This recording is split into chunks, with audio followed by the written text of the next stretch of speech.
All right, hands clapping. Keep those hands clapping. James Petersen from right here in Evanston, Illinois. Hello. Yeah, this looks good. That's good.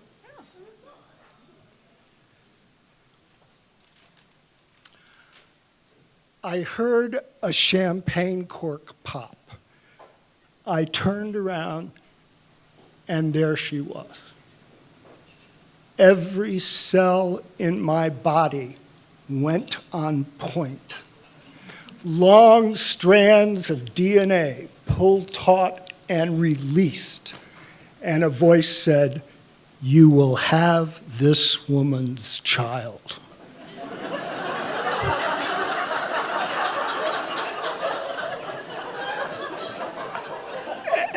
Did you guys put LSD in the punch? Guys don't have biological clocks. What's going on? I looked at her again. The same response, on point, twang, "You will have this woman's child." She wasn't even my type. If I had a type, for decades, I had been able to go into a room, a party, find the woman on the edge of a nervous breakdown, and find that sexually attractive. I had had tall, blonde, short brunettes, complicated women. This woman was red hair, a fortune of freckles. She appeared completely normal. What's more, happy. Where was I? I went down the checklist. I was on the top of a mountain in Utah. It was New Year's Eve. There was a full moon, and we were about to ski down the mountain in a torchlight parade. And it occurred to me that if you meet someone at 10,000 feet in the middle of the night wearing skis, there's not a lot you have to explain about yourself. I walked over, pointed to the champagne. For me, yes. We skied down that mountain, and at midnight, we kissed. It should have been easy, but things don't happen like that.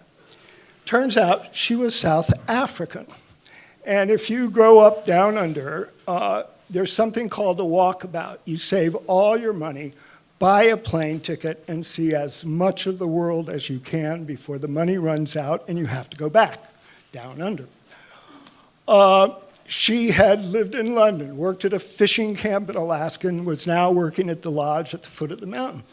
Somewhere along there, someone had stamped her passport incorrectly, and her visa was not valid. She had gone to court and pleaded with a judge, and he said, "Okay, you can have 3 more months, see the rest of America, then you have to leave." I had a 3-month deadline. There were other problems. I lived in Chicago. I invited her to Chicago on one of those nice winter days when it was 40 below zero, wind chill factor. You would walk out on the back porch, the tears in your eyes would freeze. This was going to be hard. But she was a knitter. She could deal with the cold.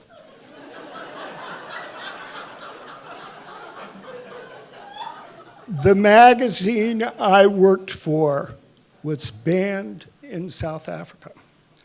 I gave her a book that I had written, and she sent it home.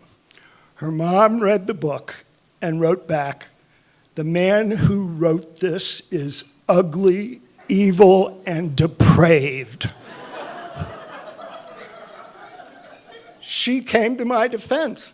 "Mom, he's not ugly."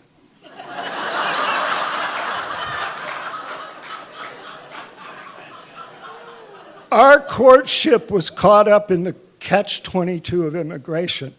You cannot apply for a visa if you're in the country. You have to leave. So we tried to figure out strategies and decided that she really wanted to go back to school, complete college. And I said, okay, and she applied to Roosevelt, was admitted. I said, you can go home and get a student visa. And she did. She really had to decide, could she give up her country for me? She made that decision in about 48 hours once she got back. And she sent me a photo that someone had taken of her when she was 10 years old.